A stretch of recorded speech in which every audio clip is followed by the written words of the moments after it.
የኤርትራ ሀገርነትም ራሱ ፈተና ውስጥ የወደቀ መሆኑን መረዳት ያስፈልጋል። በአንድ አቅጣጫ ከተሰበረ ወደ መሃል ለመግባት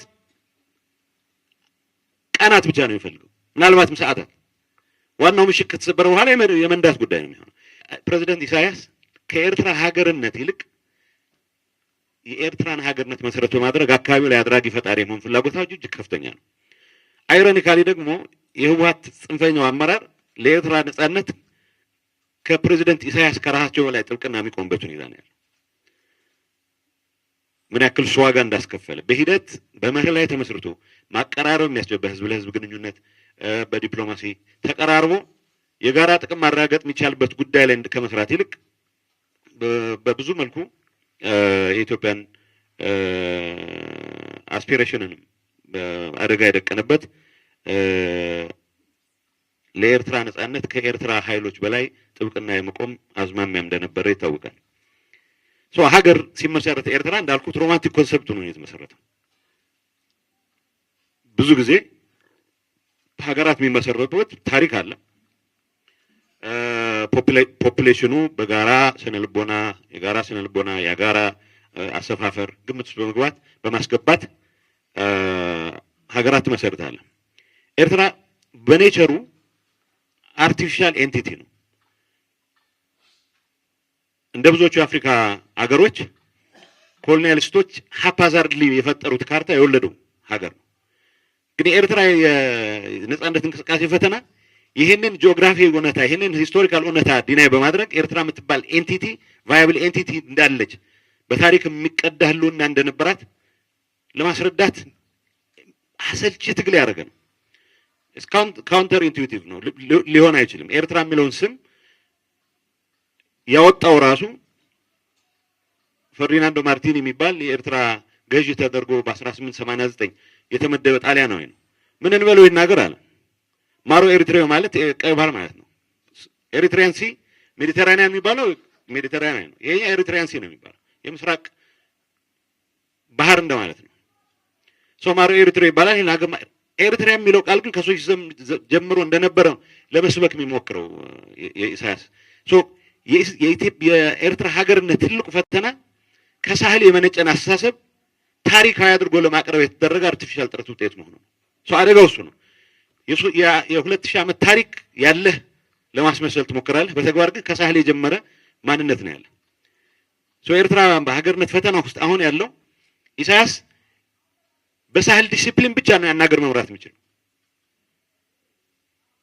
ብዙ ሰዎች ወደብ በቅርብ ኢንተርቪው ሲደረግ ወደብ እኛ ጅቡቲን ከምትጠቀምበት ኤርትራ እንጠቀም የሚሉን ሐላል ይጎርላ ጅቡቲ ተፈጥሮ የሰጠቀ ነው ተጠቀምበት፣ እኛ ጅቡቲን ለመመቅኘት ብለን ወደባችን ክፍት አናደርግም አለ።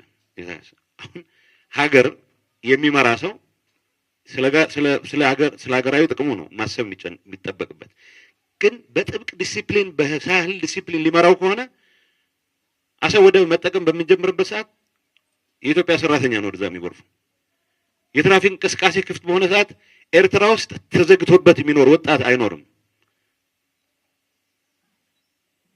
ስለዚህ ኤርትራን አፍኖ የማስተዳደር ፍላጎቱ ተግባራዊ ማድረግ የሚችለው እነኚህን የተፈጥሮ ሀብቶችንም ጭምር ጥቅም ላይ እንዳይውሉ በማድረግ የኤርትራ ሀገርነት እንደ ሀገር ያለበት ፈተና አርቲፊሻል ኤንቲቲ ነው ብቻ ሳይሆን ኢሳያስ ደስፓይት የሚተነትኑት ብዙ አይነት ታሪክ በሳህል ሜንታሊቲ በሳህል ቫልዩስ ላይ ተመስርቶ ሊያስቀጥለው የሚፈልግ ሀገር ነው። በእንደዚህ አይነት ሜንታሊቲ የሚቀጥል ሀገር ደግሞ የለም። በአሁኑ ሰዓት ዩፎሪያ ለነጻነት ለሚባለው ስሜት የነበረው ዩፎሪያ የደነዘዘበት ከከረን ይልቅ ካምፓላ ብዙ ኤርትራ ያለ በአሁኑ ሰዓት ከረን የኤርትራ ሁለተኛ ከተማ ነው። ሊትራሊ ከከረን ይልቅ ከከረም በላይ ኤርትራዊ ካምፓላ ውስጥ ይኖራል። ሰክሰስፉል ሊባል የሚችል ኤርትራዊ አገሩን ለቆ የሚሄድበት ዝም ብሎ በዘልማድ 3 ሚሊዮን ህዝብ አለው ይባላል። በጣም የሚታመኑ ምንጮች የሚገልጹት 1.9 ሚሊዮን በላይ ህዝብ የለውም ኤርትራ። ኤቭሪዴይ በአሁኑ ሰዓት የአፍሪካ ስደተኞች የሚባሉት አውሮፓ ውስጥ 30% ኤርትራውያን ናቸው። እንግዲህ ከ54 ሀገር ውስጥ ከዚች ሚጢጢ ሀገር 30% ስደተኛ ይወጣል የሚል ወሬ ሲሰማ ይህ ሀገር በሳህል ሜንታሊቲ ለረጅም ጊዜ ልታስቆየው እንደማትችል የሚያሳይ ነው። የኤርትራ ሀገርነትም ራሱ ፈተና ውስጥ የወደቀ መሆኑን መረዳት ያስፈልጋል። ብዙ ሰዎች ይህን ዴሞግራፊክ ክራይሲስ የኤግዚስቴንሻል ክራይሲስም ነው። የእድሜ ባለጸጎች ብቻ ናቸው ኤርትራ ውስጥ ያሉት። ሃይ ስኩል የሚጨረሰው ሳዋ ነው። በቅርቡ አስተውላችሁ ከሆነ የሳዋ 38ኛ መረቃ ሲደረግ የአሰብ አጀንዳ በጣም ከበድ ብሎም ስለነበር እዚህ ተወሰነ እንቅስቃሴን ወደ አፋር አካባቢ ነበረ። የሳዋ መድረክ ላይ ከቀረቡት ዘፈኖች ከ7ቱ 5ቱ አፋርኛ ሆኑ። ወዲያውኑ ያስታውሷቸው። ምክንያቱም አብዛኛው ከ100 ሺህ አይበልጥም ኤርትራ ውስጥ ያለው አፋር። ወደ 700 ኪሎ ሜትር ያለውን ቦታ የሸፈኑ 100 ሺህ አፋር። የጎሳ መሪዎቹ ኢትዮጵያ ውስጥ ነው ያሉት። በአንድ ወይም በሌላ መንገድ አሰብን ማቆየት የሚያስችል ወታደራዊም ዲፕሎማሲያዊም ታሪካዊም ዲሞግራፊክ መሰረት የለውም። እሱ ወደ ኋላ የምንመለስበት ሆኖ ምን ያክል በፈተና ላይ ተመሰረተ በአንድ ሰውዬ አይረን ፊስት በሳህል ዲሲፕሊን ላይ ተመስርቶ እንዲቀጥል የሚፈለግ ሀገር መሆኑን መረዳት ጥሩ ነው። ኢንጌጅመንታችን ምን ሊመስል እንደሚገባውም ዲፋይን ስለሚያደርግልን ስለሚያግዘን መንግስት ሲመሰረት ሮድማፕ የሚባል የሌለው የሌሎቹ ሪሶርስ የኔ ብሎ የሚያምን ቃል ይገባለት የለም። አንድ አጋጣሚ ጠቅላይ ሚኒስትር መለስ በዛ ጊዜ ሲጠይቅ አይ ብርና ናቅፋ እንዲሆናል ብላችኋቸዋል እንደዚህ ቃል ገብታችኋል ወይ?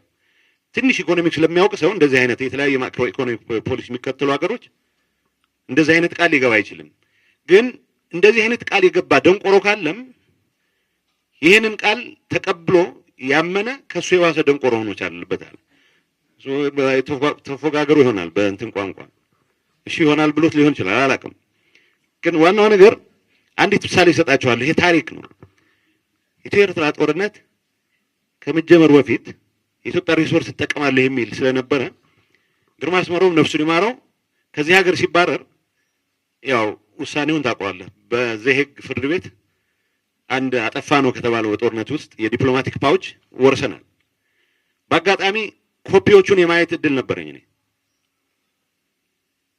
እና ደብዳቤ ሲጻጻፉ ወያኔ ድፍረት አብዝቷል፣ ጀነራል አምሽት ያግዘኛል፣ ባዳ አካባቢ ትንሽ ግጭት ሲፈጠር ትንሽ መመላለስ ጀምረው ነበር። ወያኔ ኃይል እርምጃ ብንወስድ ምን የሚያደርግ ይመስላል አሰስመንት ስራ ይለዋል። ግርማ ትንሽ አራዳ ነው።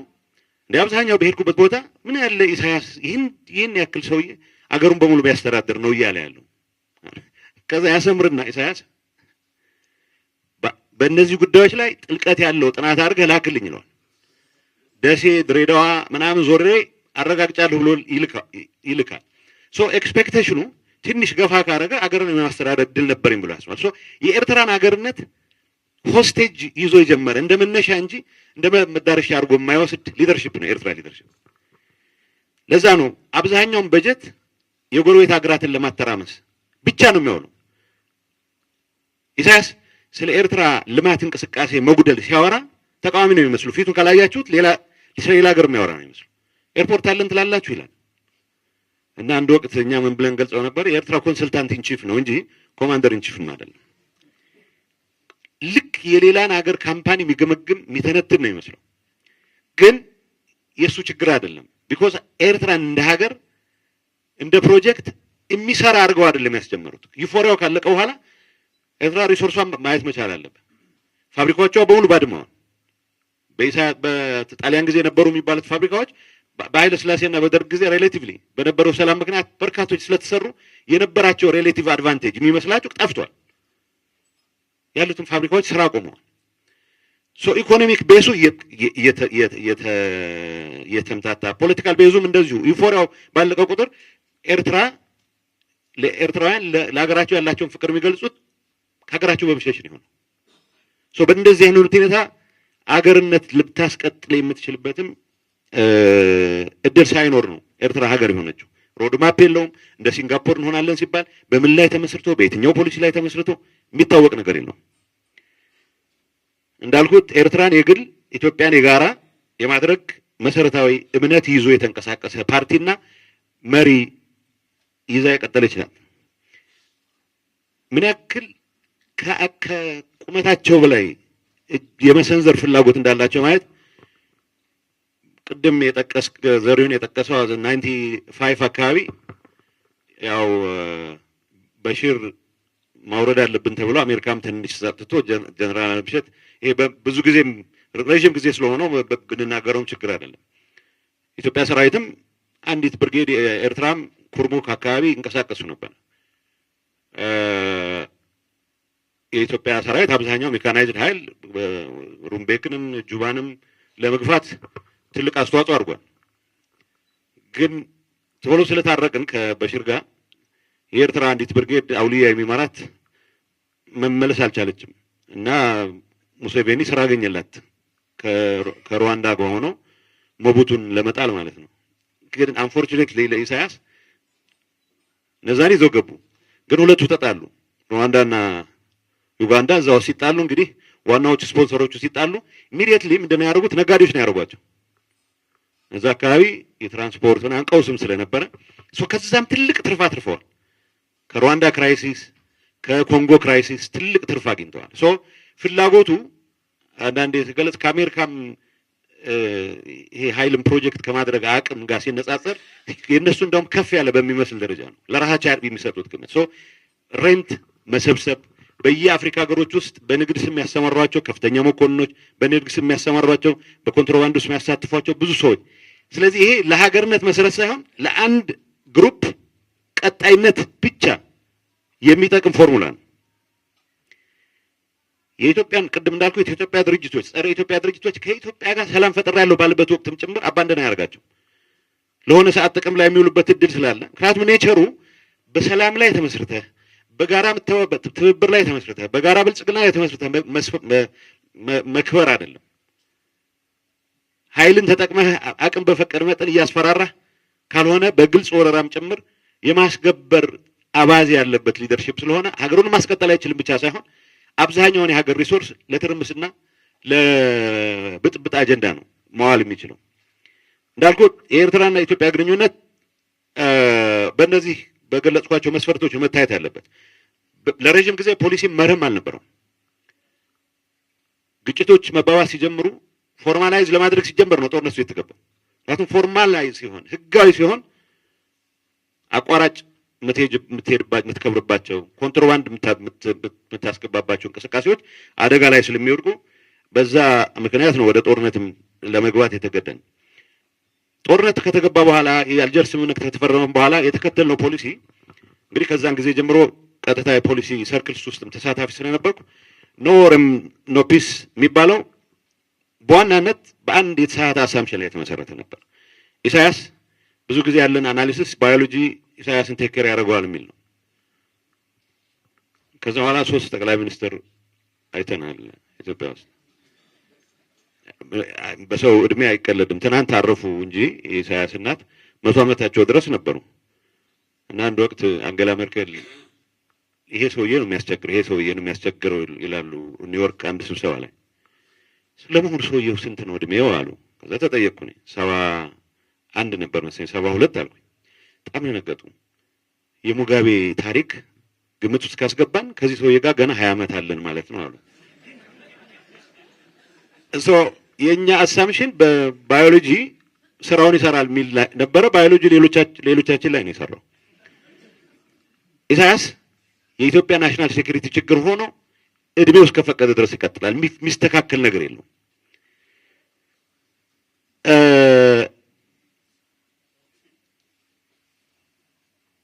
እንዳልኩት የኤርትራ ያሁኑ ተጨባጭ ሁኔታ ምንድን ነው የሚመስለው? ዴሞግራፊካሊ ክራይሲስ ውስጥ ያለ ህዝብ ነው አገር። ኢኮኖሚካሊ ኢኮኖሚ የሚባል የለውም። ኤርትራ ኢኮኖሚ ቅድም ያልኳችሁ ተከስተ ነጋሽ ሚስኖመር ብዙ ጊዜ ኤርትራ ኢኮኖሚ ሲባል it doesn't exist it's ምንድነው ኦክሲሞሮን የሚባል አለ የሌለ ነጭ ጥቀርሻ ካልክ ኦክሲሞሮን። ኤርትራ ኢኮኖሚ የላትም። ሀጎስ ክሻ የሚባል ሰው እንደፈለገ የሚያንቀሳቀሰው ለኮንትሮባንድ ለማተራመስ ተግባራት የሚውል በኮንትሮባንድ አክቲቪቲስ ሴኩር የሚደረግ ገንዘብ አለ። እንደ ሀገር ዩኒቨርሲቲዎች የሉት፣ ፋብሪካዎች የሉት፣ የኢንዱስትሪ እንቅስቃሴ ያማራል እንደማንኛውም ሰው። ኢሳያስ ማብራሪያ በሰጠ ቁጥር ፍየል ከጋህቴ ላይ በ700 ገዝተው በ2000 ናቅፋ ይሸጡ። ይሄ ስርዓት የሌለው ህዝብ፣ ስርዓት የሌለው ሀገር ይላል። ሂዝ ራይት ስርዓት ስለሌለው ነው ሀገሩ። ሰው አንድ ቀን እንቅልፍ ባኖ የሆነ ነገር በታየው ቁጥር የሆነ ነገር ያደርጋል። ከዛ ውጭ ፕሪዲክት የምታደርገው ፖሊሲ የሚባል ኢንስትሩመንት የሌለው ሀገር ነው ሰራዊቱ። እንግዲህ የኤርትራ ሰራዊት ከግብጽ ትልቅ ትምህርት የተማሩ ምንድነው ዋና ፖለቲካ አጀንዳቸውን የማተራማስ አጀንዳቸውን በርካሽ የማስፈጸም ትልቅ ብቃት አዳብረዋል። በማንኛውም እንቅስቃሴ ውስጥ ሶማሊያን ማገዝ ሲፈልጉ የሶማሊያን ትርምስ የሚመሩት በርካሽ ነው፣ ሶማሌዎችን ነው የሚመለምሉት። እንደምታዩት በአሁኑ ሰዓት ኤርትራ ከኢትዮጵያ መከላከያ አንፃር መቆም የሚያስችል አቅም የለውም። ይሄ ሌላ ትንታኔ ውስጥ መግባት አያስፈልገኝም። ዴሞግራፊካሊ ስፒኪንግ የተዋጊ ኃይልህን ሪፕሌኒሽ ለማድረግ የሚያስችል አቅም ሳይኖርህ ባረጁ ቲ54 እና ቲ55 ታንኮች ላይ ብቻ ተመስርተ የምታደርገው ጦርነት ቴክኖሎጂካል አድቫንቴጅም ሳይኖርህ ዴሞግራፊክ አድቫንቴጅም ሳይኖርህ እዚህ ግባ የሚባል ቀናት ላይ ያስቆጥርልህ አይችልም። በወታደር ቋንቋ ለእናንተ መንገር አያስፈልገኝም። ማይሑፃ የሚባል ቦታ የመከላከያ ካምፕ ቢኖር ኢንጌጅመንት ከተፈጠረ ወይ ከዓድ በራህ ስትራቴጂ ዴፕስ የለውም በኔቸሩ ኤርትራ በአንድ አቅጣጫ ከተሰበረ ወደ መሃል ለመግባት ቀናት ብቻ ነው የሚፈልገው፣ ምናልባትም ሰዓታት። ዋናው ምሽግ ከተሰበረ በኋላ የመንዳት ጉዳይ ነው የሚሆነው። በእንደዚህ አይነት ሁኔታ የኢትዮጵያን ትርምስ ለቀጣይ የሱ ሰርቫይቫል እንደ ብቸኛ መፍትሄ ነው የሚቆጥረው። በአሁኑ ሰዓት አይታችሁ ከሆነ በርካሽ ማስፈጸም ስለሚወዱ ግብጾችም እንደዛ ነው የሚያደርጉት። ግብጽ ወታደር ልኮ የሱዳንን አጀንዳ አይፈታም። ሕመቲ ካስታወሳችሁ ሜሮኢን ሲቆጣጠር የግብጽ አየር ኃይል አውሮፕላኖችን ጭምር አቃጥሏል። 80 ኪሎ ሜትር ርቀት ነው፣ ግን ሰራዊት አላስገቡም። አይጠቅማቸውም፣ አያዋጣቸውም። ኤርትራ በአሁኑ ሰዓት አርሚ 7 ነው ሊጠቀም እየሞከረ ያለው እንጂ ኤርትራ ኃይል ቡርሃንን በኃይል ገብቶ አያግዝም፣ አያደርገውም። ከባድ መሳሪያ ተኳሾች፣ ሜካናይዝድ አሰልጣኞች ወስድ ያስገባል። በርካሽ ለማስፈጸም ካለው እንቅስቃሴ ዩዝፉል ኢዲየት። በቅርቡ አንድ የጣሊያን ዲፕሎማት አስመራ ሄዶ አብራካታ አትፈሩም እንዴ አብይን ብዙ ጊዜ ይፎክራል። አይ ዊ ሃቭ ዩዝፉል ኢዲየት ሳውዝ አካባቢ ደና ቆርታሉን የምናሰልፋቸው እነሱ የቀረቀሩት ለት እኛ ሰላም እናገኛለን ነው። አሁን ራሱ ምዕራብ ትግራይ ነፃ አወጣለሁ የሚል ኃይል ውጊያ እንዲያደርግ የሚጠበቅበት ደማዚን ነው። ታርቃለህ ወሎ ነው ከፋኖ ጋር ጥመዱ የሚለው ወሎ ከምስራቅ አፋራ ማራፍ ፋኖ ጋር ሆናችሁ ወደዛ ሄዱ ነው። ምክንያቱም ከኤርትራ ድንበር በተቻለ መጠን ማራቅ አለበት። አሁን ያለው ሁኔታ ሚሊተሪሊ ሰስቴን ማድረግ የሚያስችል አቅም የለውም፣ ኢኮኖሚ የለውም፣ ዲፕሎማቲካሊ አይዞሌትድ ነው፣ ዲሞግራፊክ ክራይሲስ ውስጥ ያለ አገር ነው የኤርትራ ሆና ሁኔታ። ፖለቲካውን ብንተወው ነው የሚሻለው። ኢሳያስ ሌሎች አገሮች እንኳን ሰክሰሰር ያስቀምጣሉ። ኢሳያስ በቅርቡ ኢሳያስ ምክትል ተደርጎ ይቆጠር የነበር ሰውዬ 85 ዓመቱ ነው፣ በቅርብ ጊዜ ሞቷል። ካቢኔው ውስጥ ኦንሊ ወደ 68 አካባቢ የሚጠጋ የሚባለው ማስታወቂያ ሚኒስትሩ ብቻ ነው። በእንደዚህ አይነት ሁኔታ ሀገሩንም እንደ ሀገር ማስቀጠል የሚያስችል ነገር የለም፣ መንግስትንም እንደ መንግስት ማስቀጠል የሚችል ነገር የለም። በዛ ላይ በቆላውና በደጋው መካከል የነበረው ልዩነት እየሰፋ የደጋውም ቢሆን በሂደት በስደትም በምንም ቁጥሩ እየቀነሰ በአሁኑ ሰዓት ኤርትራ ብሪንክ ላይ ያለች ዲዛስተር ላይ ብሪንክ ላይ ያለች ሀገር ነች። ፕሪቶሪያ በመፈረሙ ምክንያት የመጀመሪያው ቁጣ የፕሬዝዳንት ኢሳያስ ነበር። ቃሉ ተኮሊፍና ነው የሚለው። ምክንያቱም ቲፒኤልኤፍን የማጥፋት አጀንዳቸውን ማረጋገጥ ባለመቻሉ። ግን አይሮኒካሊ ቲፒኤልኤፍ ደግሞ አሁን ከኢሳያስ ጋር ይሰራል። ከዛ አንፃር ረጅም ጊዜ ያካበተው ልምድ ስላለ በርካሽ ዓላማውን የማስፈጸም አሁንም የሚተጉለት አይጠፉም። ፋኖ ይላል፣ ሸኔ ይላል፣ ቤኒሻንጉል ምናምን ንቅናቄ ይባላል። የሆነ ንቅናቄ አልፋቤት ሱፕ ነው የሚሉት ፈረንጆቹ። አልፋቤት ሱፕ ኦፍ ኢትዮጵያን ሊበሬሽን ፍሮንትስ ይዘህ ነው ኢትዮጵያን ለማተራመስ ጥረት የሚደረገው። አሁን እንዳልኩት ፍሬንች ቤድ ፌሎስ ናቸው ቲፒኤልኤፍ እና ኢሳያስ። ኢትዮጵያ የማተራመስ ቋሚ አጀንዳ በአደባባይ የሚገለጽ አጀንዳ ያለው ወደቡንም ከመጠቀም አንጻር ቅድም እንዳነሳውላችሁ ወደብ የሚከለክልበት ምክንያት ገንዘብ ስለሚጠራ አይደለም። ወደብ መጠቀም የጀመርንለት የኤርትራ ወጣት መኖሪያው ኢትዮጵያ ውስጥ ነው የሚሆነው። ኢሳያስ ዓላማውን ለማስፈጸም የሚያስችለው እንደፈለገ መቀጥቀጥ የሚያስችለው እንደፈለገ መግዛት የሚያስችለው እድሜው ከፈቀደለት ድረስ እድል አይኖረውም። ለማሳጠር የኤርትራ በኢትዮጵያ ላይ የምትደቅነው የናሽናል ሴኩሪቲ ስጋት ብዙ ትንታኔ የሚፈልግ አይደለም። በተግባር በተደጋጋሚ የታየ መጣ ስራውት ኦልሞስት ጀነሬሽንስ ኢትዮጵያ ውስጥ ያሉ ዲስግረንትልድ አኩራፊ ኃይሎችን በማደራጀት ኢትዮጵያ ውስጥ ምንም አይነት ስቴቢሊቲ እንዳይኖር ማድረግ ነው ትልቁ ስጋቱ። በእኔ እምነት የኤርትራ መንግስት በቀጥታ ኢትዮጵያን የመውረር ብቃት ሊኖረው የሚችለው የኢትዮጵያ ውስጥ አቅም እንዲዳከም የጀመራቸው ስራዎች ተጠናክረው ከቀጠሉት ብቻ ነው። ከዚህ ውጭ ዴሞግራፊክ አድቫንቴጅ የለውም፣ ሚሊተሪ አድቫንቴጅ የለውም፣ ቴክኖሎጂካል አድቫንቴጅ የለውም። ያንን ለማድረግ ዋናው ስጋት እኔ የሚታየኝ በሱዳንም በኩል ያርገው በሌሎች አካባቢዎች የሚያርገው የኢትዮጵያን የውስጥ አኩራፊዎች በማደራጀት የሚፈጥራቸው ስጋቶች ናቸው ቅድሚያ ልንሰጣቸው የሚገባው። ቅድም ጀነራል አምሸትን በግልጽ ስላስቀመጠው ነው። ዋናው የውስጣችን ጥንካሬ ነው። ብዙ እኔ አሁን የኔ ጓዶች ይፎክራሉ እሰማለሁ እና እንዴት በሰው ድክመት ላይ ትመሰረታለህ? ለምሳሌ ፌደራል መንግስት ደክሟል ይላሉ። የራስን ጥንካሬ ነው ማሰብ ያለብህ የሆነ እርምጃ ለመውሰድ። ጥንካሬው አለኝ ወይ ነው እንጂ የሆነ ድክመት የሆነ ሰው ድክመት ይኑርም አይኑርም ያንተ ጥንካሬ ሊሆን አይችልም።